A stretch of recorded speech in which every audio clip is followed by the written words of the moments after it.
Welcome back to my channel. My name is Blair if you're new here, and today I thought I would do a little bit of a goal quarter review kind of thing. I haven't done the quarter reviews this year, but last week I managed to finally pay off my First Mark student loan, which was my last of my private student loans. And to me, I'm considering that being debt-free for myself. I just have my mortgage and my federal student loans, which they are in a whole different situation. So I am so happy. I finally accomplished that goal, that debt, it's gone. So I also wanted to talk a little bit about now what. So I have been paying for the last probably a year, like $1,000 towards this debt every month, which is a lot of free money that's going to come up. And I really don't want to use that money and live on it, because then I'll start a different lifestyle of expecting that money, and I don't want to do that. I've come up with a couple different goals to help me out and stay on track and use the money in a good way for the rest of the year. You may have saw at the beginning, in my notebook, I write out what I call like a financial plan, and I rewrite this probably every couple months. So I wanted to talk through where this money is going to go now. So I won't lie, like the beginning of this year, I did get a little overzealous on spending money, and I was dipping into my emergency fund, which is not what it's there for, but I did. So the first thing I want to get taken care of as we go forward between the excess money and in my bonuses from work is to replenish my emergency fund. I like to have $2,000 in this because I've tried $1,000, it just didn't work. Right now it is down to like 373, so we got quite a bit I need to throw into that. And then the second thing, which was also a goal for the year, was to save another $5,000, but this one I'm designated as a car savings fund. I have an older car. Eventually I'm going to need to get a new one, and I would like to try to eventually save up enough to just buy a car outright and barely finance anything. So that was to get to 5,000 this year, and right now I'm at like 452. Keep in mind, I have not contributed to the car savings fund at all this year. All of that money has been the interest on that high yield savings account that I have. So going forward for the rest of the year, that should build up pretty quick as I add money to it, and on top of that, the interest that I'm accruing. Now, meanwhile, those are the two top goals. And then of course, my third one is to finish filling my sinking funds. I'm going to do that simultaneously because I can't just stop filling my sinking funds up, because there's bills that come out periodically from those. And I thought I would share a little bit more in detail, like what sinking funds I have and why, and what my anticipated goal is. The first thing I have is my Amazon Prime account. I do a sinking fund for this, so that way when it charges, because it is an automatic charge, the funds are already available. So I keep about 150 in there, sometimes more, because my family uses my account too, and they like to buy movies periodically. So I like to have a little excess to cover that as well when those things come up. The second thing is my car insurance. Now, my car insurance is a little different than the rest of my sinking funds because I do contribute a monthly amount to this one. So that way when the bill comes due every 6 months, I already have the payment for the full amount. So I don't really contribute to that one out of what I would call my sinking fund money. That's just like a once a month thing I add to it. And honestly, it's a good way to save money. As somebody who works in the insurance industry, you get discounts when you can pay it in full with most companies, 6 months at a time.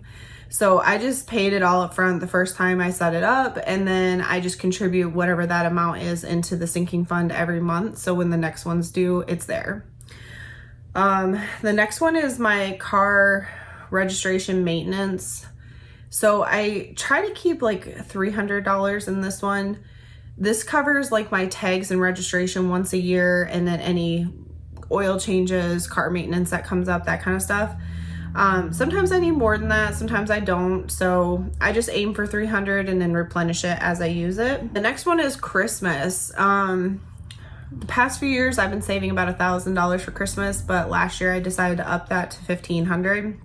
Now this covers gifts, Christmas baking, any Christmas related events, holiday candles, Starbucks. I think that's, and then any holiday clothing that I want to buy myself. So I decided to increase it to $1,500 because I'd like to do like an angel giving tree situation this year.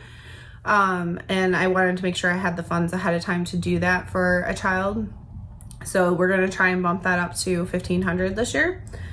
And then I have my clothes sinking fund, which this one I set up, I think last year. I really haven't touched it, but I also really haven't contributed to it. I don't buy clothes that often, but I thought it would be nice to have a fund. So if there's a special event or I just want a certain piece of clothing, I would have the money. So I'm aiming for about $300 in there. I also have a home repair sinking fund, which I know most people would technically do this out of like their emergency fund if some unexpected home repair came up. But I like the idea and I feel a more sense of security having a separate home repair, so I can dig from that and then use my emergency fund if it's really dire. I did have $1,000 in there. I depleted it because I ended up signing up to have pest control for my home. And I paid for the year in advance, so that kind of hit it. And then I had a few random repairs that had to happen. Hot water tank, heating elements went out. I had to replace a faucet in my bathroom, and then plumbing under my master bathroom sink was leaking. So a lot of random things that came up, and I had to dig from this and use that money. Oh, and then fixing an electrical line outside the house. So I was very thankful to have this. And yes, I did have to touch some of my sinking or my emergency fund, but the bulk of it was covered through the home repair, which I feel like saves me a lot. The next one is my household sinking fund. And this one I try to keep $300 in it. If you've watched my grocery hauls, you know that I budget like $150 for groceries every 2 weeks. And that usually is only for groceries. However, lately I've been keeping my groceries under budget. So I've been including things like toilet paper and those household items that I normally would not count. Household sinking fund was designed to be a coverage for those things. Like if I need to order toilet paper, cleaning supplies, that kind of thing. I haven't really had to touch it, but the money's there, which is nice because if I was ever in a tight situation, I could pull from that. And then I also have one for miscellaneous events. For instance, my friend's having what they call a baby sprinkle. I guess it's like a second baby shower. They don't need everything.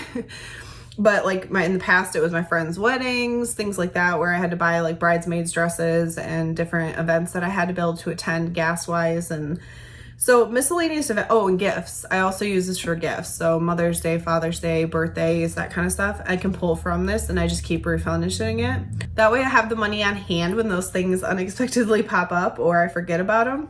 And then I'm not strapping my budget. I also have a sinking fund specifically for Riley. Most of the time this would cover dog food, treats, brushing chews, any medications, vet visits, all that kind of stuff.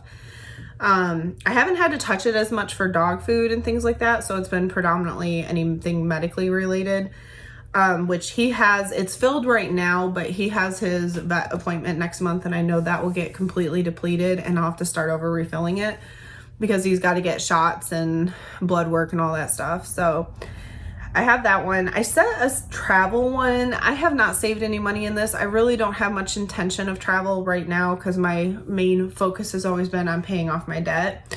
So maybe eventually next year I'll consider starting some money into that.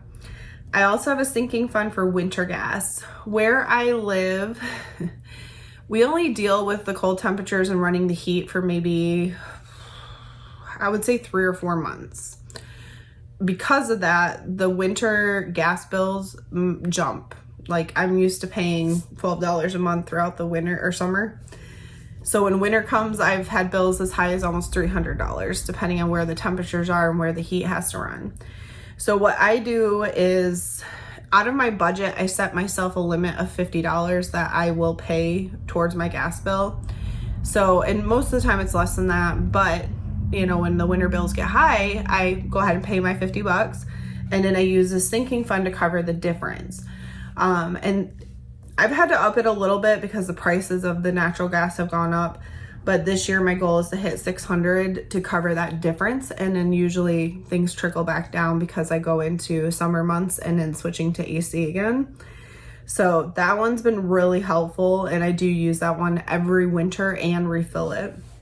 And then the last one, which is a fairly new addition, I started a Sam's Club sinking fund. I know I go to Sam's Club like maybe once every 2 months maybe, and it's usually with a friend who has a membership, and then I'll stock up on those items that I know I will use in bulk like that don't go bad as quickly.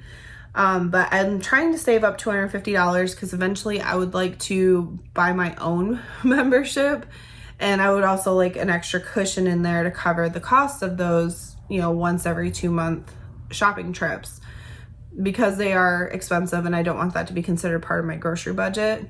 But those items help save, I think, on my grocery budget because I am buying them in bulk. So those are the sinking funds that I have. I do find them very useful, and it's a great sense of security. So when those bills pop up, for instance, like the vet bill that's coming up next month, I don't freak out because I'm like, where am I going to come up with $500 and some to cover this vet visit? The money's already sitting there and it's ready to go. So that really does help. And sometimes they never get touched, like the household fund, because I haven't had a need for it. But if something happened where financially I'm just short 1 month because I got sick or something and couldn't work and was out money, it's nice to know those are there to cover those in between situations. So like I said, I'm extremely excited that I paid off that final debt. I'm so thankful for that. And I'm excited to start working and focusing on these other savings goals. So I will try to put like a huge chunk from that $1,000 that I was used to spending for the debt into, like, say, the emergency fund, and in a chunk into my sinking funds every month. Once my emergency fund's pretty filled, then I'll switch over to the car savings and do the same thing. With my job, I was having about $1,000 excess after bills to put towards my debt, and then I do get bonuses every month based on my sales. So any bonuses I got, I will be putting into savings as well, because those were going to the debt as well. So just thought I would give you guys a little update on that financial goal aspect, seeing how we're almost midway through the year, but I did accomplish one big one, and then we'll work on these ones throughout the rest of the year and keep saving money. Hopefully this inspires you, gives you some ideas, maybe with the sinking funds. But as always, I hope everybody has a blessed day.